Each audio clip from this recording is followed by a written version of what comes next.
안녕하세요. 구독자 여러분 반갑습니다. 주식톡입니다. 두산 에너빌리티 요즘 잘 안 보시는 분들도 계시겠지만 보통 어떤 생각들이 좀 드시나요? 오늘도 초반 올라가려다 좀 빠지고 막판에 조금 회복을 해주었는데 만족스러울 수는 없었습니다.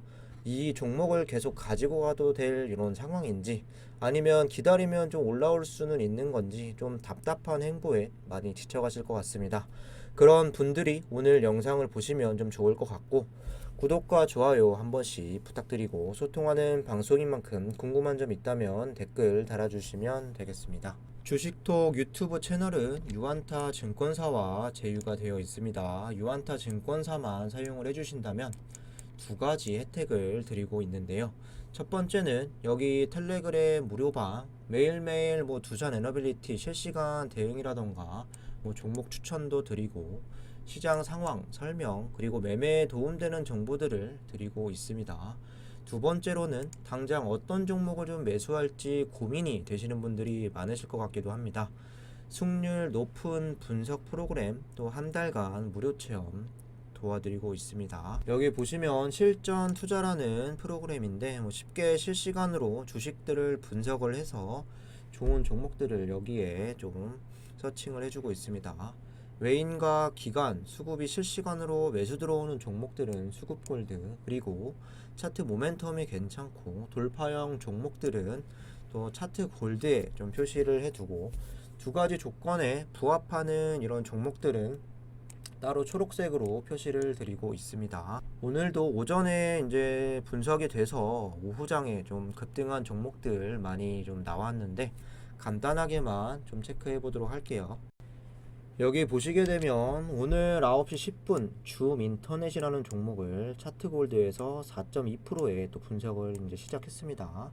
그러면서 장중 최고 18% 이상 또 급등을 했고, 퀸타 매트릭스 똑같이 차트골드에서 4%대 분석 최고 20% 이상, 그리고 앞타바이오도 4%대에서 최고 14% 이상 또 급등을 했고, 여기 보시면 프롬바이오 2%대 좀 잡아서 장중 최고 아마 10% 이상 좀 갔을 겁니다. 그리고 G2파워 10시 5분에 이렇게 좀 수급골드에서 2.9% 분석이 되었고 12시 15분에 또 상한가를 기록하기도 했습니다. 유안타 증권사를 사용해 주신다면 주식톡 정보 공유방 무료로 도와드릴 수 있고, 그리고 보조 분석 프로그램도 한 달간 무료 체험 드릴 수 있습니다. 관심 있으신 분들은 여기 번호로 주저하지 마시고 문자 하나 남겨주시면 되겠습니다. 그럼 구독, 좋아요 눌러주셨으면 영상 시작을 해볼게요. 먼저 시장 흐름 살펴보도록 하겠습니다. 이번 주 들어와서 우리 시장은 방향성이 좀 없고 애매한 움직임을 보여주고 있는데요. 오늘 같은 경우도 좀 막판에 조금 오르기는 했지만 크게 방향성을 보여주었다 말하기는 어려울 것 같습니다. 그렇기 때문에 주식하시는 분들이 더욱 지루하게 좀 느껴질 수가 있을 것 같고, 내일 새벽에 발표되는 미국 금리 인상에 대한 부분과 그리고 FOMC 또 연준 발표, 좀 시장이 관망세에 숨죽이고 있다 보시면 될 것 같습니다. 간밤에 미 증시는 월마트의 실적 쇼크와 그리고 IMF에서 미국에 대한 성장을 좀 하향 전망을 하면서 주요 지수들이 이렇게 1% 이상씩 좀 빠졌습니다. 그거에 반해서 우리 시장 초반에는 좀 약세 흐름으로 출발을 했으나 양 지수 막판에 이렇게 좀 플러스 전환을 하면서 그래도 좀 선방을 해줬다 볼 수가 있겠죠. 오늘 코스피 같은 경우는 0.11% 상승, 코스닥도 0.73% 좀 끌어올리면서 마무리가 되었고, 환율은 오늘 1315원 근방까지 좀 올라왔지만 지수 자체는 그럭저럭 나쁘지 않은 이런 상황이었습니다. 코스피 같은 경우는 오늘 외인이 1180억을 던졌고 기관까지 550억까지 좀 매도세가 이어졌는데요. 코스닥은 외인들이 410억 정도 순매수가 되었지만 그렇게 큰 물량이라고 볼 수는 없고 기관들도 330억 정도 좀 나갔습니다. 최근에 흐름과는 좀 대조적으로 코스피에서 외인들 이탈이 좀 나와주면서 조금 더 어려움이 있었다 보시면 될 것 같습니다. 아까 말씀드렸던 대로 우리나라 시간 내일 새벽 3시죠.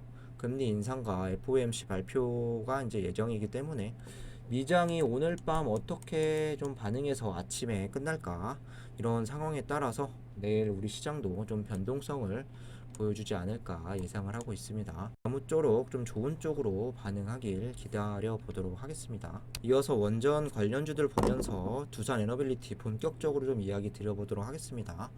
사실 뭐 두산 에너빌리티뿐만 아니라 원전 전체적으로 좀 주가가 지지부진하게 움직이는 것도 맞습니다. G2 파워 같은 경우는 오늘 또 무상증자 이슈로 좀 상한가를 기록하기는 했으나 테마 자체가 좀 강했다라고 보기에도 좀 어려움이 있겠죠. 요즘 보유자분들은 아예 종목 자체를 잘 안 보실 수도 있고 기다리다가 지쳐서 좀 떠나신 분들도 분명히 있을 거라고 생각이 드는데요.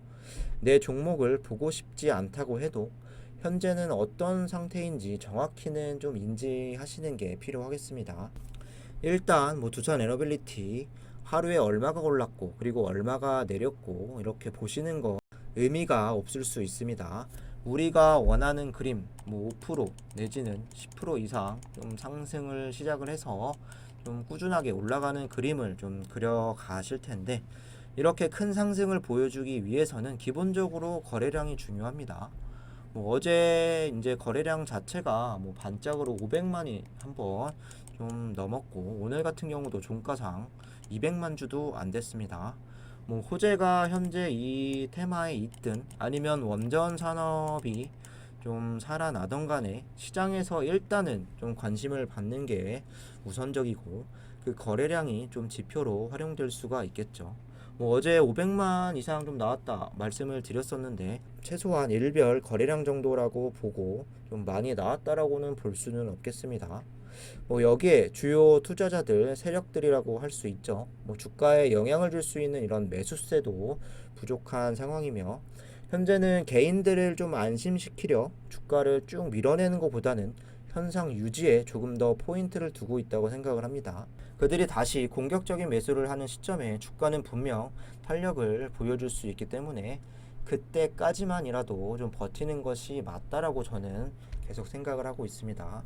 물론 저와 관점이 다른 분들도 계실 테고, 앞으로 좀 주가가 상방으로 갈지 하방으로 갈지 주식은 변수가 너무나도 많긴 하지만 이 종목 같은 경우는 한 달이나 두 달 가지고 승부를 볼 수 없는 건 분명하고, 여러분들도 아마 잘 알고 계실 겁니다. 더 버티는 게 맞을지 지금 구간에서 그만하는 게 나을지는 좀 영상 계속 보시면서 잘 판단해 주시면 될 것 같습니다. 이어서 매매 동향을 좀 살펴보도록 하겠습니다.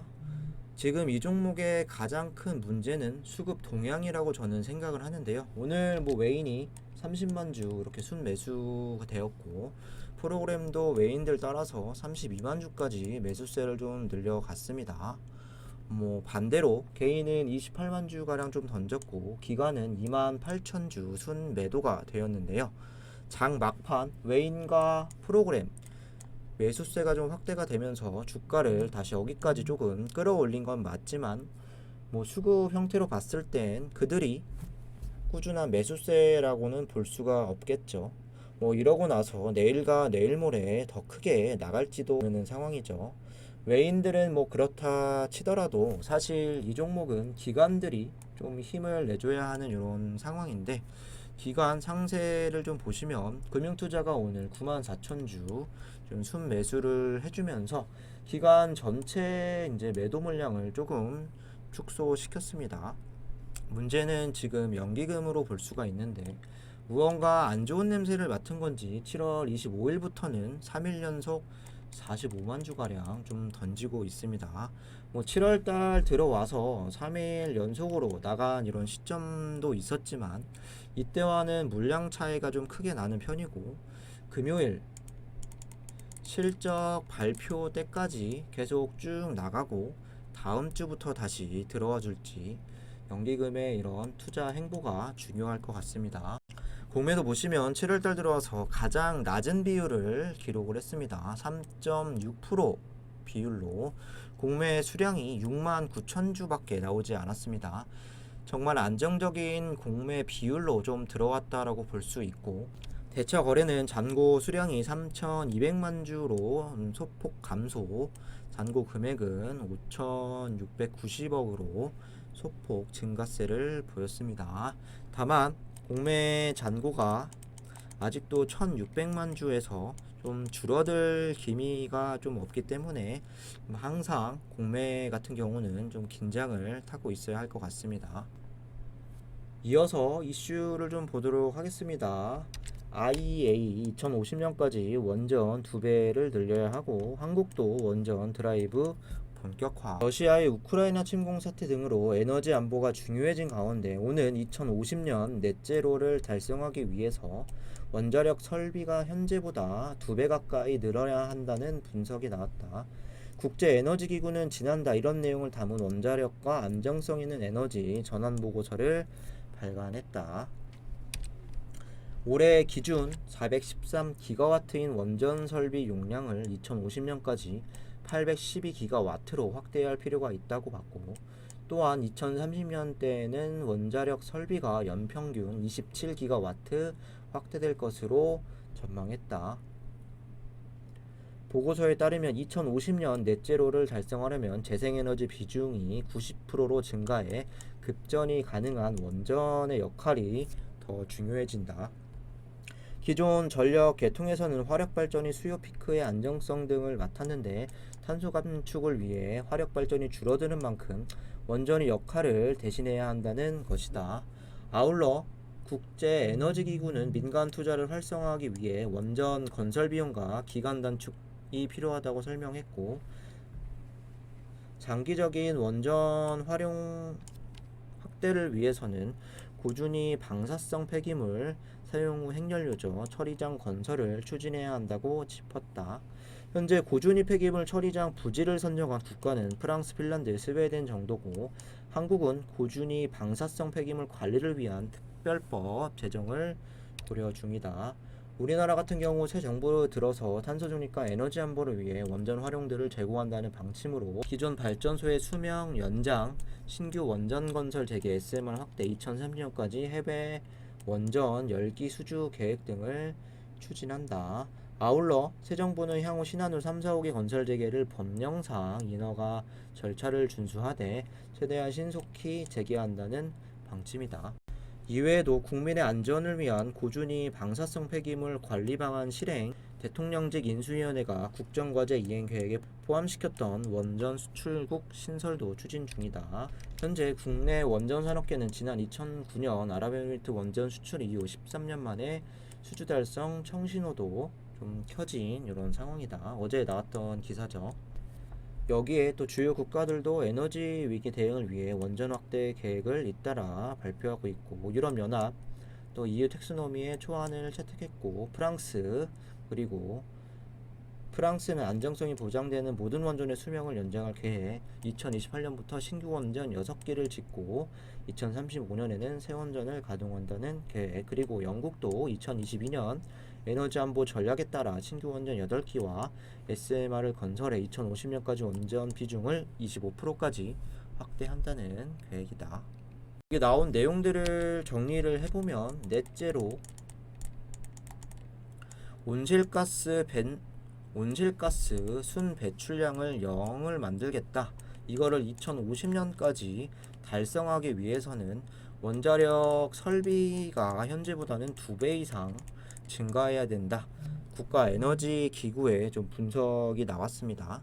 국내뿐만 아니라 EU, 유럽연합, 전세계 원전을 좀 활용하고 있는 나라는 해당 사항이 있을 것 같은데, 일단 국내로만 보자면 원전 정책 폐기와 관련해서 좀 기대감이 붙었고, 윤 정부가 들어와서 2달이 넘는 시간 동안 생각보다 원전 생태계에 여러 가지 변화가 있었습니다. 특히 원전 수출에 대한 기대감도 점점 좀 현실로 다가올 수가 있을 것 같은데요. 하지만 이런 호재성 이슈들이 좀 나와도 당장의 주가에 좀 반영이 이렇게 되지 않는다라고 하면 다른 생각들도 주주들이 들 수 있지만, 결국엔 원전은 전 세계적 에너지 패러다임의 핵심이기 때문에 결국에는 부각될 수 없다 좀 보시면 될 것 같습니다. 하반기에는 K 텍소노미의 이제 원전 포함, 이집트 원전 수주 계약, 그리고 유스케일, 또 SMR 기자재 공급 소식 하나하나씩 좀 기대감을 계속 살려나가시면 좋을 것 같습니다. 마지막으로 차트를 좀 볼 건데 기술적으로도 앞으로 상승할 수 있는 이유에 대해서 좀 설명을 드리도록 하겠습니다.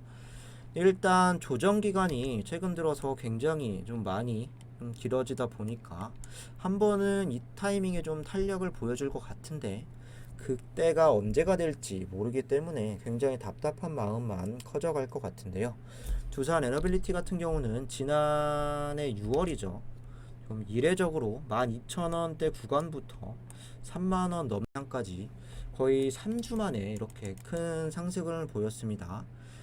이전에는 전혀 살아날 기미가 없었던 원전 업계가 미국과 또 협력 소식이 처음으로 전달이 되면서 두술라라는 별명도 붙었습니다. 하지만 그 이후에 쭉 흐름을 좀 살펴보면 26,000원까지 올라왔던 적도 있었지만 유상증자도 있었고 좀 예전에 두산 인프라코 합병 신주도 있었고 가격과 기간 조정이 쭉 이어지고 있다 볼 수가 있겠습니다. 일봉 말고 좀 주봉으로 다시 보면 제가 추세선을 좀 그려놨는데요. 작년 6월이죠. 3만원 돌파 이후에 주가 자체는 고점이 계속해서 좀 낮아지고 있고 저점 같은 경우는 조금씩 또 이렇게 높아지는 삼각 수렴 형태를 장기간 이어가고 있습니다. 조만간 주가는 수렴의 끝자락에 도달을 할 것이고 이후에 상방으로 고개를 틀지 않을까 이렇게 좀 가능성을 좀 보고 있습니다. 물론 여기 이제 하단 추세선 좀 이탈이 나올 수도 있지만 여기서 크게 벗어나지 않는다면 좀 상관은 없을 것 같고 지금은 원전 테마들이 좀 호재에 비해서 주가의 강세가 이어진다고 볼 수 없지만 대형 원전 수출에 대한 기대감도 점점 고조가 되고 있고 SMR 같은 경우도 전 세계가 주목을 하고 있습니다. 두산 에너빌리티는 대형 원전이나 SMR에 들어가는 주기기 제작하는 유일한 국내 회사이기 때문에 나중에는 당연하게도 힘을 받을 수밖에 없다고 생각을 합니다. 단기적으로는 지금 지루한 흐름이 더 이어갈 수는 있겠지만 시장에서 다시 관심을 받고 순환매가 돌고 원전 테마가 주목을 받는 건 지금까지 버텨온 거에 비해서 그리 멀지 않았다 좀 생각을 해주시면 될 것 같습니다. 그렇기 때문에 현재 지지라인을 이탈하지 않는 선에서 좀 옆으로 좀 횡보를 해 나가는 이런 상황들 너무 나쁘게 보실 필요는 없다 좀 이야기를 드리고 싶습니다. 현재 구간에서 조금 더 버텨서 이런 상승 흐름을 좀 만날 건지 아니면 그냥 지금 상황에서 언제 올라갈지 모르는 이런 답답함을 가지고 좀 정리를 할 것인지 잘 판단을 해주셨으면 좋을 것 같습니다. 이상으로 영상 마무리하도록 하겠습니다. 구독과 좋아요 안 누르신 분들은 다시 한 번씩 부탁드리고 유한타증권사만 사용하시면 이렇게 주식톡 무료 정보방도 참여할 수 있고 프로그램 앞서서 설명 한번 드렸습니다. 관심 있으신 분들은 여기 번호로 문의 남겨주시면 되겠습니다. 감사합니다.